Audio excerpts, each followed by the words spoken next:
इंद्रद्युम्न राजा, बचपन से ही उसके अंदर इतनी भक्ति थी, इतना भाव था। इंद्रद्युम्न राजा का एक नियम था कि आप अपने नगर में सेना खड़ी करके रखते थे चारों ओर। सब राजाओं की सेना खड़ी रहती है सुरक्षा में, लेकिन आपकी सेना का एक ही काम था, नगर में आने वाले हर व्यक्ति से पूछना कि वो कहां से आया है, और नगर से जाने वाले व्यक्ति से पूछना वो कहां जा रहा है।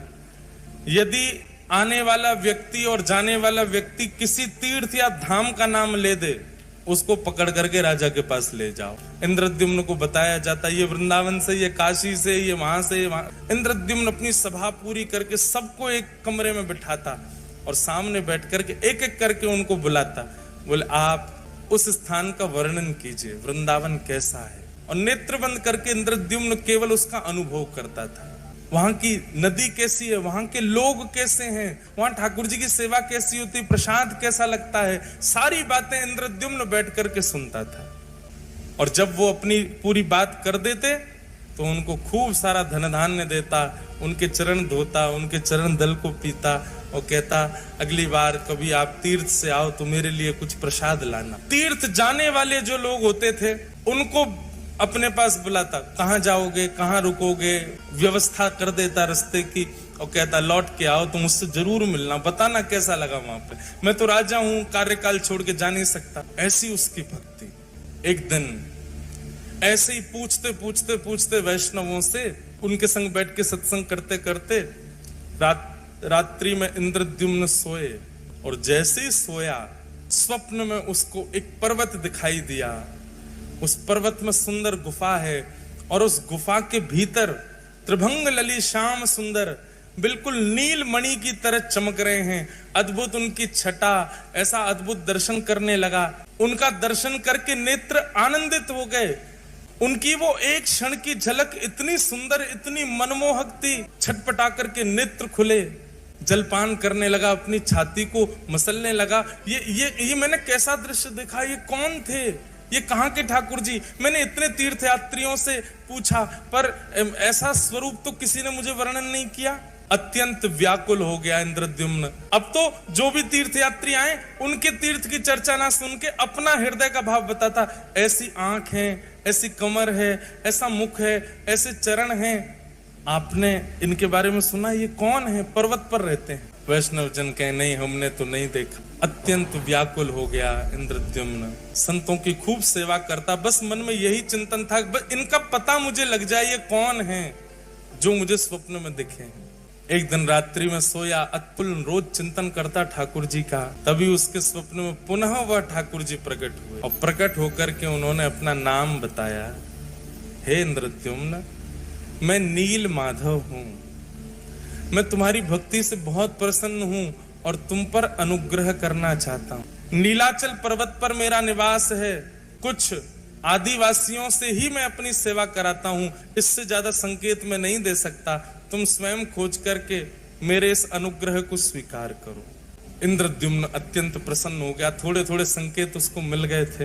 इंद्रद्युम्न ने अपने भाई, जिनका नाम था विद्यापति, विद्यापति को कहा कि लीलाचल पर्वत है, वहां पर आदिवासी सेवा करते हैं, नीलमाधव भगवान वहां पर विराज रहे हैं, तुम जाकर के उनकी सुध लेकर के आओ, वो ठाकुर जी मुझ पर कृपा करना चाहते हैं। तब विद्यापति नीलाचल पर्वत के पास गए और वहां जाकर के उन्होंने देखा तो सब कोल भील हैं, सब वन के लोग हैं, आदिवासी हैं, और वो सब वहां पर रहते हैं। रह करके कैसे सेवा करते हैं, क्या करते हैं, वो सब का थोड़ा थोड़ा अनुभव करने लगा।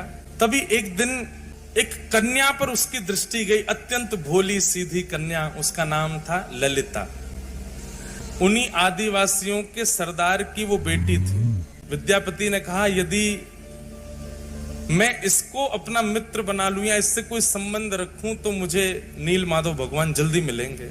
एक दिन वंचर जीवों के बीच में जबरदस्ती स्वयं को उसने डाल दिया। वंचर जीव उसको कहीं से खा गए, कहीं से काट गए, कहीं पर अपने नाखून मार गए, और पूरे रक्त में रंगित अपने तन को लेकर के वन में पड़ा पड़ा विद्यापति रो रहा था। तभी वो जो आदिवासी थे उनकी पुत्री ललिता वहीं से जल भर के जा रही थी। उसने जब देखा कि ये घायल पड़ा है, तुरंत उसने घर ले गई। विद्यापति को लेकर के घर गई, पिताजी से जाके कहा, पिताजी ये घायल व्यक्ति है, मैं इसको ले आई हूं, आप इसकी चिकित्सा करो। ललिता के पिताजी का नाम था विश्ववसु। आज भी श्री जगन्नाथ जी की रथ यात्रा में विशेष सेवा उसी वंश की है। उसने चिकित्सा आदि की, चिकित्सा करके विद्यापति को घर पे ही रखा। बोले जब तक ठीक नहीं हो जाए तब तक उसको घर पे ही रखो। दोनों पिता और पुत्री मिलकर के उसकी खूब सेवा करते। धीरे धीरे विद्यापति ठीक होने लगा, पर उसकी पूर्व से योजना थी कि मुझे नील माधव भगवान चाहिए, उसके लिए चाहे जो करना पड़े। धीरे धीरे ठीक हुआ, ठीक होकर के अब वो उसी घर में ही रहने लगा। विश्ववसु के साथ में उनका जो काम था, खेती बाड़ी आदि, वो कराने लगा। ललिता के साथ में थोड़ी उसने मित्रता कर ली। धीरे धीरे ललिता से प्रेम कर ली, क्योंकि नील माधव भगवान की सेवा बहुत गुप्त रूप से होती थी। किसी को पता नहीं होता था कौन करता है, कैसे करता है, कहां है ठाकुर जी। उसके लिए ये सब करना बहुत जरूरी था उसको। विद्यापति ने धीरे धीरे धीरे उन समस्त कोल भीलों से आदिवासियों में अपना स्थान बना लिया। आप तो सब उसको अपने परिवार जैसा समझने लगे। और एक दिन ललिता ने अपने पिताजी से कहा, मुझे बहुत प्रिय है, आप मेरा इसी से ब्याह करा दो। विद्यापति से पूछा, तुम ब्याह करोगे हमारी पुत्री से? बोले कि मेरा तो परिवार ही नहीं है, मैं तो आपका हूं, आप करा दो ब्याह। और ललिता के साथ में विद्यापति का ब्याह हो गया। ललिता के साथ में इनका विवाह हो गया। अब विवाह के बाद ये घर जमाई बन के ही रहने लगे। वहीं उनके विश्ववसु के घर में ही रहते थे। विश्ववसु रोज सुबह ब्रह्म मुहूर्त में जाते थे, नहा धो करके, स्नान करके, गीले कपड़े पहन के अपरस में जाया करते थे और साथ में कुछ पुष्प और कुछ सामग्रियां लेकर के जाते थे। विद्यापति ललिता से पूछता था, ये सुबह सुबह ससुर जी कहाँ जाते हैं? बोले ये पूछो मत, और आज के बाद पूछना भी मत, हमें भी नहीं पता इसके बारे में। ये गोपनीय रहस्य है, बचपन से हम ऐसे देखते आए, हम भी कभी नहीं पूछते। करने दो, पिताजी करते हैं, और तुमको क्या करना। विद्यापति समझ गया। बोले ये नील माधव भगवान के पास ही जाते हैं, ये उन्हीं की सेवा करते हैं, इसीलिए किसी को नहीं बताते। धीरे धीरे देखने लगा, रात्रि में चंदन घिसा जाता है, पुष्प तोड़ करके लाए जाते हैं, गीले कपड़े में बांध के रखे जाते हैं, सुबह गीले कपड़ों में जाया जाता है और अंधेरे में जाते हैं, सूर्य उदय से पहले आ जाते हैं। तो अद्भुत है। एक दिन रात्रि में अपने ससुर जी के पास ही बैठ गए। अपने ससुर जी के पैर थोड़े थोड़े दबा रहे थे, और तो दबाते दबाते धीरे धीरे पूछा, आप पुष्प किसके लिए तोड़ के लाते हैं? ये रोज रात्रि में आप चंदन किसके लिए घिसते हैं? पिताजी आप सुबह ब्रह्म मुहूर्त में कहाँ जाते हैं? धीमे से प्रसन्न होकर के, देखो अब तो तुम हमारे घर के सदस्य हो, किसी को बताना मत, और तुम तो हमारे प्रिय हो, मुझे तुम पे बहुत भरोसा है। मेरी पुत्री तुमने स्वीकार, किसी से कहना नहीं। नीलाचल पर्वत है और लीलाचल पर्वत पर नील माधव भगवान विराजते। वे प्रत्यक्ष ठाकुर जी हैं। वो चलते फिरते सारी लीलाएं होती हैं उनकी, पर उनके दर्शन का अधिकार केवल मुझको है, और मेरे बाद मैं जिसको चाहूंगा उसको होगा। विद्यापति ने कहा, तो आपके तो कोई पुत्र है नहीं, तो दर्शन आपके बाद किसको होगा? फिर आप क्यों ना ये सेवा मुझे भी दे दो। पहले तो विश्ववसु ने मना किया, नहीं नहीं नहीं, मैं नील माधव भगवान से पूछूंगा, वो जैसी आज्ञा करेंगे वही होगा, ऐसे में तुमको लेके नहीं जा सकता। लेकिन रोज रोज यही बात करने से एक दिन विश्ववसु ने मन में सोचा कि ठीक है, तुम्हारी इतनी इच्छा है, मैं तुमको ले तो चलूंगा, लेकिन याद रहे आंख पे पट्टी बांध के मेरे साथ चलना पड़ेगा, ताकि तुम मार्ग ना देख पाओ। कहीं तुम योग्य नहीं हुए, नील माधव भगवान को तुम प्रिय नहीं लगे, और कहीं तुम बिना उनकी अप्रियता के वहां पहुंच गए तो ठाकुर जी का अंतर ध्यान ना हो जाए।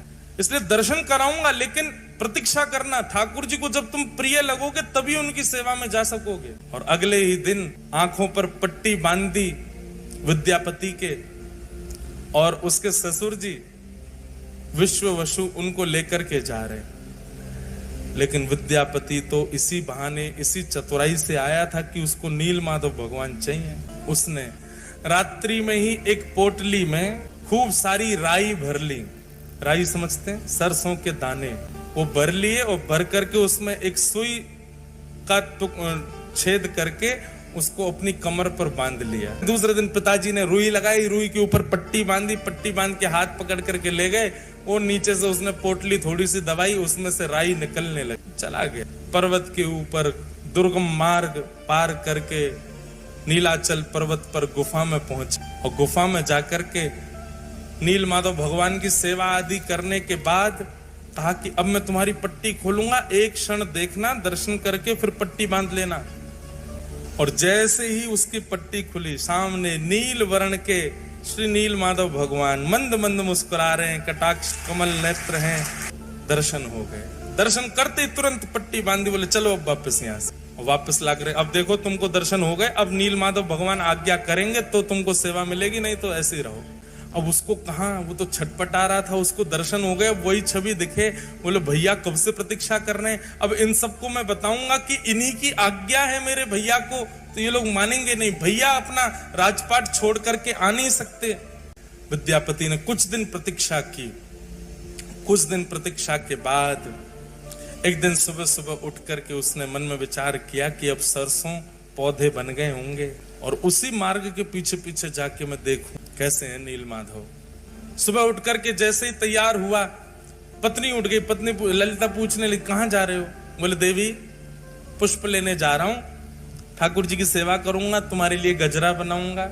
ऐसा कहकर के चला गया। ललिता बोली, आज तक तो कभी लाए नहीं गजरा, आज तक तो कभी सेवा के लिए पुष्प लाए नहीं, आज अचानक। अब वो तो सरसों के पौधे देखते देखते देखते मार्ग उसने पता कर लिया, तो उसी के पीछे पीछे ललिता उसके पीछे पीछे चल दी और वो छुप छुप करके देखती हुई जा रही है, जा कहां रहा है। तभी वो नीलाचल पर्वत के ऊपर चढ़ने लगा, पीछे पीछे ललिता भी चली गई। जैसे ही गुफा में पहुंचे, नील माधव भगवान खड़े हैं सामने।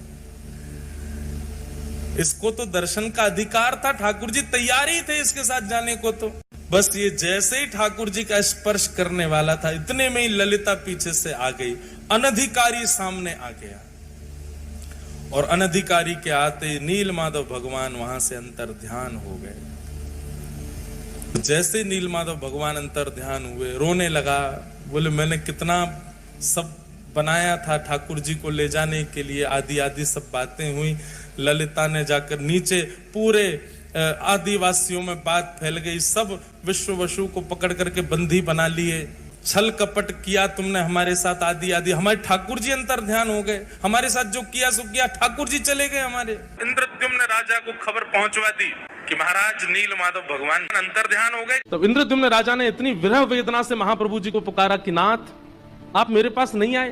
तभी आकाशवाणी हो गई। तो भगवान ने आज्ञा की, बोले तुम चिंता नहीं करो, अब एक योजना से हम तुम्हारे पास आएंगे। भगवान ने आज्ञा करके कहा कि समुद्र में 3 दारू यानी कि लकड़ियां बहती हुई आएंगी, उनसे हमारा एक स्वरूप निर्माण कराओ। कारीगर वो ही बनाएगा जैसा रूप मैं चाहता हूं प्रकट करना, इसलिए उसको कुछ बताने की आवश्यकता नहीं, बस कारीगरों से कहना कि वे अपनी कला से बनाना शुरू करें, क्योंकि मेरे रूप को वही बना पाएगा जिसको मैंने चुना होगा। इसलिए तुम केवल समुद्र के तट पर जाकर के 3 काष्ठों को इकट्ठा करो। जो तिथि समय भगवान ने बताया था उसी तिथि समय पर गए, जाकर के देखा तो 3 काष्ठ बहते हुए, 3 दारू मतलब लकड़ी बहती हुई समुद्र में से आई, और उन तीनों को इंद्रद्युम्न राजा ने अपने पूरी सेना से उठवाने का प्रयास किया, पर कोई हिला नहीं पाया। तब नील माधव भगवान की जिन्होंने अनन्य सेवा, अनंत सेवा की, विश्व वसु को ही पुनः बुलाया गया और उन्होंने आकर के चंद लोगों ने उठाया तो वो दारू ब्रह्म अपने आप उठ गए और ले जाकर के उनको गुंडीचा की रानी के महल में रखवाया। इंद्रद्युम्न राजा ने दुनिया के श्रेष्ठ से श्रेष्ठ कारीगरों को बुलाया। ये लकड़ियां हैं 3 और आपको इनसे स्वरूप, कैसा स्वरूप बना, बोलो जैसा तुम्हारा मन करे वैसा बनाओ।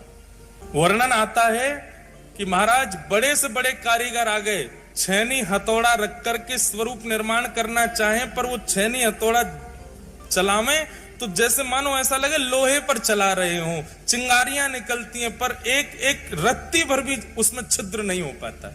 बड़े बड़े कारीगर अपने छेनी हथौड़ा टूटे हुए राजा इंद्रद्युम्न के सामने रख देते, क्षमा करो भगवान हम नहीं बना पा रहे। फिर कोई कहीं से आता वो भी नहीं बना पाते। तो भगवान ने आज्ञा की, त्रिलोकी के सबसे बड़े चित्रकारी में, कार्य कलाकारी में माहिर श्री विश्वकर्मा जी को बोले आप जाओ और जाकर के मेरा वही रूप प्रकट करो जो नारद जी के चित्त में विराज रहा है।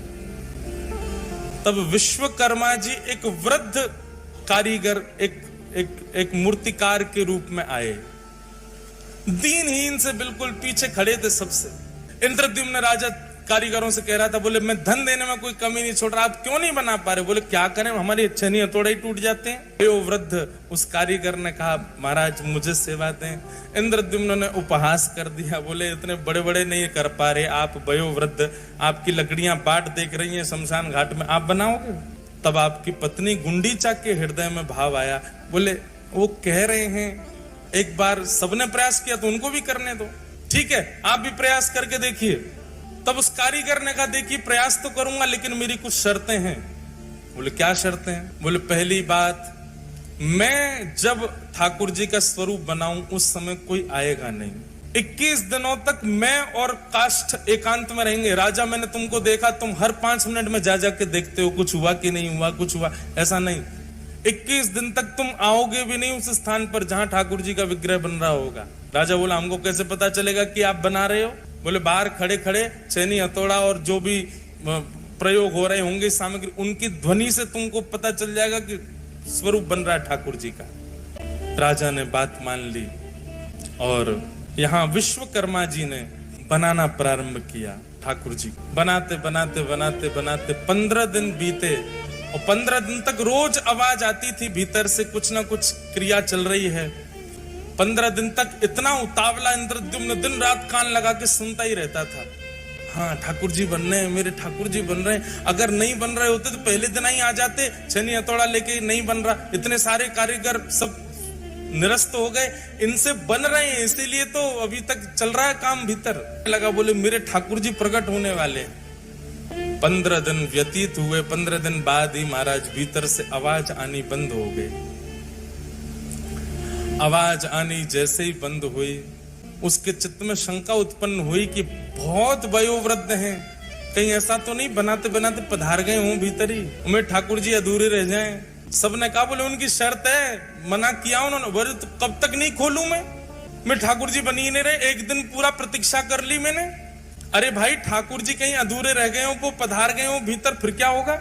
अरे कोई और कारीगर आके आगे कार्य कर लेगा। किसी की ना मान करके गुंडीचा और इंद्रद्युम्न ने जैसे ही द्वार खोला, द्वार खोल करके देखा तो छेनी हथौड़ा नीचे रखे हैं। जो कारीगर थे वो वहां थे ही नहीं। और सामने जैसे ही देखा तभी क्या पाया, 3 विग्रह ही 3 रूपों में विराजमान हैं। जहां पर दाहिनी ओर में श्वेत वर्ण के श्री बलभद्र जी महाराज दोनों भुजा लेकर के, मध्य में सुभद्रा जी और वाम अंग में साक्षात नील माधव भगवान ही श्री जगन्नाथ जी। श्री जगन्नाथ महाप्रभु की। प्रथम दर्शन करते ही इंद्रद्युम्न रोने लगा। हाय नाथ, ये कैसा स्वरूप! भुजा भी नहीं बनाई पूरी, पेट भी अधूरा छोड़ दिया। मैं पहले ही मना कर रहा था कि उसको मत लाओ, वो तो वृद्ध है। अरे ये बीच में स्वरूप, इनके तो हाथ ही नहीं है, पैर ही नहीं है, ये कैसा स्वरूप बना दिया। तुरंत मूर्छा आई इंद्रद्युम्न को और मूर्छा आते ही ठाकुर जी ने पूरी द्वारिका लीला उनको दिखाई। बोले ये स्वरूप सामान्य नहीं है इंद्रद्युम्न, ये मेरा प्रेम विगलित स्वरूप। पूरे विश्व में मेरे अनेक अनेक रूप होंगे, पर ऐसा रूप एकमात्र पूरे भारत में, पूरे ब्रह्मांड में, पूरे त्रिलोक में यदि कहीं होगा तो केवल और केवल तुम्हारे पास नीलाचल पर्वत पर होगा और कहीं नहीं। पर श्री जगन्नाथ तो केवल और केवल पृथ्वी पर है और कहीं भी नहीं। और ये स्वरूप मेरा प्रेम के कारण प्रकट हुआ है इंद्रद्युम्न। अब तुम मेरा मंदिर निर्माण करा करके मेरे स्वरूप को विराजमान कराओ, विराजमान करके मेरी सेवा प्रारंभ करो। तब इंद्रद्युम्न के हृदय में जो दोष उत्पन्न हो रहा था, ये कैसा स्वरूप, वो भाव, वो दोष, वो दूर हो गया। पूरे जगन्नाथपुरी में सब मनने लगा। इंद्रद्युम्न ने भव्य मंदिर का निर्माण कराया और भव्य मंदिर में जाकर के महाप्रभु श्री जगन्नाथ विराजमान हुए। इंद्रद्युम्न राजा ने अपनी राज पदवी का त्याग करने के बाद अपना संपूर्ण जो खजाना उसका था वो सब भगवान की सेवा में अर्पित कर दिया। गुंडीचा, उसकी भावना थी कि पति ने तो मांग लिया कि मेरे वंश में कोई कहने वाला प्रकट ना हो कि ये मंदिर हमारे पिताजी ने बनाया था। गुंडीचा ने कहा मेरे चित्त में तो वात्सल्य है, मेरे चित्त में तो बालक का प्रेम है, वो मैं कहां अर्पित करूं। तब महाप्रभु जगन्नाथ जी ने वचन दिया, तुम्हारी पति की मनोकामना पूरी होगी कि वंश आगे नहीं बढ़ेगा, और तुम्हारी मनोकामना पूरी होगी कि तुम्हारे पुत्र रूप में मैं ही रहूंगा। और माँ, मैं आपको वचन देता हूं, मैं जगत का कल्याण करने के लिए यहाँ पर आया हूं, इसलिए साल भर तो मैं सबको दर्शन दूंगा, पर साल में 7 दिन के लिए रथ पर आरूढ़ होकर के मैं नित्य गुंडीचा आया करूंगा।